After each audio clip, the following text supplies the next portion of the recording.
नाही आपल्याला ही गाडी विकायची रे 9 लाखापर्यंत विकून देतोस का? हो चालेल की. काय कमिशन असलं तर घे तुझं. तुला काय कमिशन खाणार दिसलो का मी?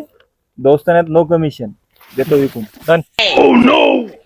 हबीबी आपल्याला गाडी विकायची मित्राची, तू विकून दे. 10 लाख रुपयाला विकायची, कमिशन ठेवून दे तुझं काय असेल तर. अरे क्या बात करती, हम तेरे दोस्त की गाड़ी बेच के देती और भाई के नाते मैं कमीशन नहीं लेती। अरे वाह वल्लाह हबीबी हबीबी. ओए अप्पा, मेरे दोस्त की गाड़ी होती पूरी 11 लाख में, तू बेच के देती, मैं तुझे कमीशन भी देती।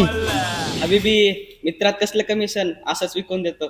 ओए अप्पा, तू मेरे को खुश करती, गाड़ी बेच के देती अभी तू मेरे को। अरे भावा माझ्या मित्राची गाडी 12 लाखाला विकायची, काय कमिशन असलं तर घेऊन टाक. अरे भावा तू भाऊ आहेस आपला, तुझ्याकडून कसली कमिशन देतो अशीच विकून गाडी, त्यात काय एवढं. अरे भावा ही गाडी घेतोस का 14 लाखाला, एक नंबर टॉप कंडिशन गाडी एकदम. अरे ही माझीच गाडी आहे, 9 लाखाला विकणार आहे मी, 14 लाखाला नवीन येईल.